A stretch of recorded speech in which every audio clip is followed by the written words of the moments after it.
This month, September 2017, a young man in Prince William County, Virginia, a boy who liked skateboarding and Taekwondo, was shot by the police because the police said he was beating a woman with a crowbar. And he came at them in a threatening manner with the crowbar, and they also heard that he had explosives or something strapped to his chest.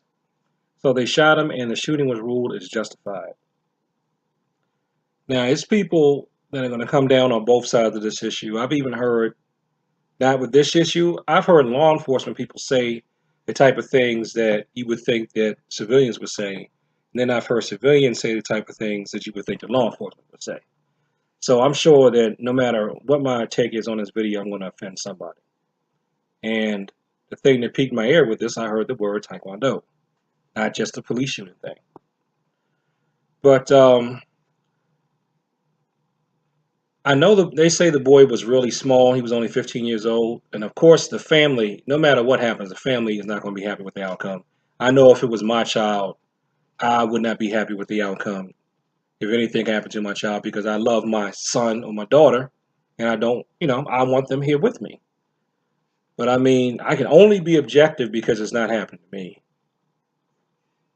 But, if you come at the police with the crowbar, a crowbar can do some serious damage. I mean, you could end up killing somebody with that crowbar. And they said that he was beating someone with it. So I'm just going to play some footage that I got, both from Fox News, some footage where they're talking to a police officer, also some footage of where they're covering the event. And if I can, I'm going to see if I can find some kind of third-party source that talks about the damage that can be done with the crowbar. See, for me, crowbar is like an improvised weapon that I would recommend somebody use to defend themselves if possible. So, you don't have to take my word for it, though. Just see how the situation plays out. A Virginia family is speaking out tonight about the loss of their 15-year-old son. Police shot and killed him during a standoff at the family's home last Friday. Prince William County investigators say they were forced to fire when the teenager threatened officers with a crowbar. Fox 5's Anjali Hemphill is live in Haymarket, Virginia, with the latest. Anjali. This family here is still in shock. They tell me tonight they cremated their 15-year-old son who was killed by police. Their 18-year-old son, his older brother, who witnessed the shooting, is still too traumatized to even come home here.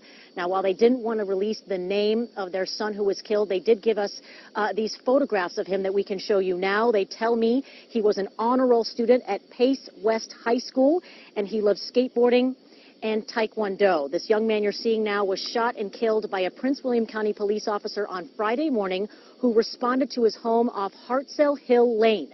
Investigators say they got a 911 call from inside that home that someone had a bomb strapped to their chest and was holding a family member hostage. Police arrived and they say they encountered this 15-year-old boy in front of the home.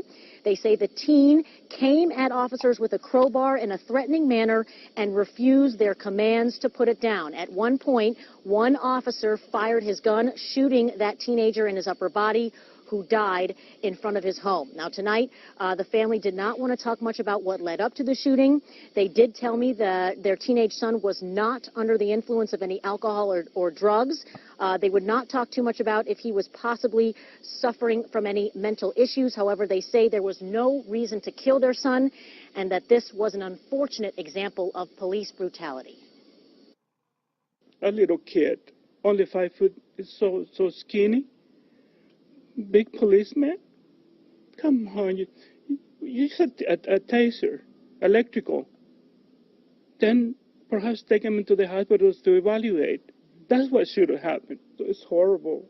We're just still grieving him, and we just came from cremation just a few minutes ago. And for just someone come out and said, oh, it's justified, okay, goodbye. No, you can't say goodbye to a family has been destroyed. We'll never have a life. Ruben Urbina had just called police last Friday morning saying he had a bomb and was holding his mother hostage. He also reportedly told a 911 dispatcher that he wanted police to kill him. Well, the boy's father calls it murder, saying police should have tased his son instead of shooting him. So for more insight into police response to these volatile situations and in the wake of recent acquittals of officers for shooting civilians, unarmed civilians, we turn to Hilton Burton, a former D.C. police commander who also worked for internal affairs during his tenure with the department and I would suspect also would look into police-involved shootings. Well, the agency, the part of the agency I work for didn't necessarily look into it, but overall, police shootings are a very serious matter for any police department, especially a police shooting that involves a young man or somebody that's definitely unarmed. But every situation is different.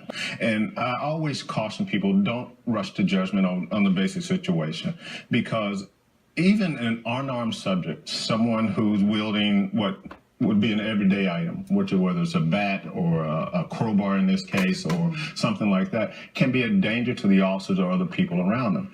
All right, this next clip, those two clips are from D.C. area. This next clip is out in Miami. It's in 2017. I think it was in the middle of the summer, where one person murdered another person with a crowbar. Seen at a construction site today. Police say without any warning, any provocation, a man killed another worker there. So the question remains, why? CBS 4's Hank Tester reports. No, we don't know anything. Not wanting to talk, and you can't blame him. The relative, Arsenio Alvarez, age 32, father of the 3-year-old, dead. It was two with a crowbar and one with the axe, and they were chasing someone. That someone was this man, Jonathan Schuler, who police say took a crowbar to the head of Arsenio Alvarez while both were working on a renovation job in Deerfield Beach. Co-workers took Schuler down after the attack. It is unclear right now what prompted the attack from a co-worker. It's also unclear as to whether or not these two men even really knew each other. The two men were working for different companies, demolishing the interior of this office building when the confrontation went down. Worker John Flores tells us it was very bloody when Schuler hit Alvarez in the back of the head with a crowbar. Schuler, as evidenced by this old mugshot, has had drug issues in the past and a police record for narcotics violations. After the attack, those three construction workers collared Schuler. Cops were called, and Schuler, the suspect, was having an elevated blood pressure, and for that reason, that's one of the reasons that he was actually transported to the hospital. Now, if you've been paying attention, I know what some of you may be thinking. You're probably thinking, well, look, if those construction workers could take down a fully grown man with a crowbar, then why couldn't the police officers have taken down a boy with a crowbar? I'm going to let the actual expert in police matters address that type of thing first, and then I'm going to give my theory. Remember, mine is going to just be a theory. And officers have a split second to respond to an incident, and that incident will be judged and looked over 1,000 times after that. So people have to take a step back, but the jurisdictions also have to be very transparent in what they do, because people have to trust that their police officers, their jurisdictions are doing the best thing and doing the right thing and not trying to cover anything up. Let me ask, if that subject is not within, say, arm's length of that officer, is there not another way to initially diffuse the situation? It is still a threat to the officers. Officers are trained to take cover, try to keep distance between themselves and the suspect. But once that suspect doesn't obey the commands of the officers and still continues to advance toward the officers are in most cases put in a position where they either have to retreat or they have to take action to defend themselves or another. In the case with Prince William County, again, I don't know the specifics of it. It appears that suspect or that young man may have been attacking someone else. Again, a blunt object can do significant damage to a person. If someone comes in here right now with a baseball bat and starts swinging at your head, or you can get a lot of significant bodily damage from that. So officers have to take actions to stop that threat. Let me ask you, because I think that this case just comes in the midst of a national conversation that we're having about what is perceived to be unarmed people being met with lethal weapons from the police. What's your stance on all of this as a whole? Because people are angry. It looks... I'm going to read what's on the screen in case you're listening to this instead of watching it. First point, officers don't, quote, shoot to kill, quote, but to, quote, stop the threat, end quote. Number 2, officers are trained to shoot at center of mass, not at arm or leg.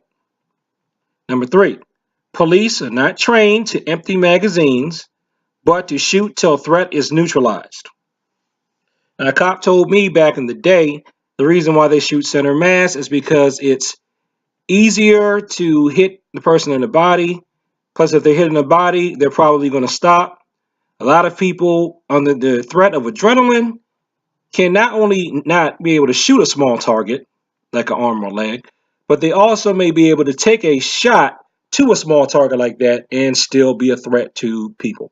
Concerned about the perception that police are overly aggressive, particularly toward minorities and all of that. And parents with kids are concerned that police are being overly aggressive. As someone who's lived in Prince George's County, who has a young son and a daughter, I'm always concerned, and I always talk to my son about making sure that he puts himself in the safest position, not just with police, but any situation.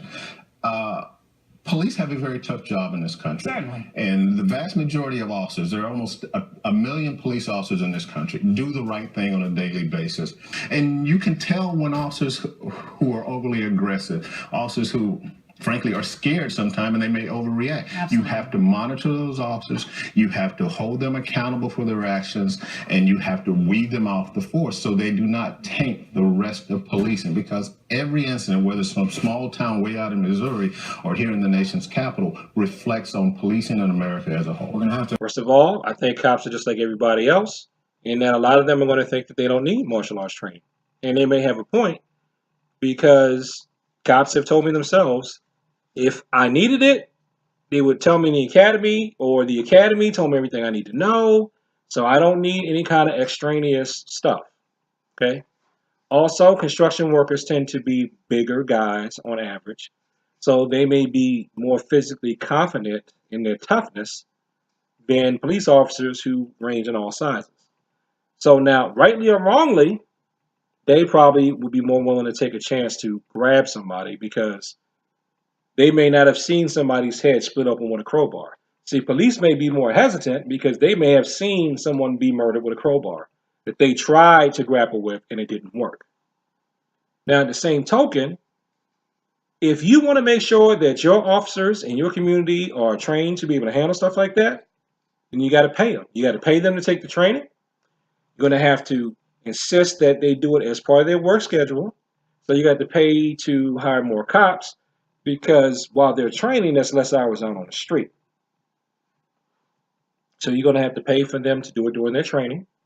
You're going to have to pay for people to come into the departments to train them in martial arts techniques. That's going to have to become a job for somebody, even if it's part-time. Are you willing to pay for that? All the stuff that people say, cops should do this, we want them to know how to do this, we want them to know how to do that. Where is the money going to come from for it? Are you willing to pay more taxes so that your local government can fund further hand-to-hand combat training for police officers? I know I would be. And if they offered me a position that paid what my day job pays, and they said, Mr. Washington, we're going to pay you to pay the police officers. Here's what you're making now, and or we can give you that, or the equivalent, and give me the health benefits and everything to take care of my family, I do it. But that may mean raising your taxes to pay for somebody like me. Are you willing to do it? I would be. So there you go. Rest in peace to the young man's family, young man who he got shot, and my condolences to his family though, because in the end, I mean, it's terrible. I'm sure his family would still wish he was still here, going to skateboarding classes, going to school, and learning Taekwondo. I certainly wish he was, and I wish that whole thing would never happen. Peace.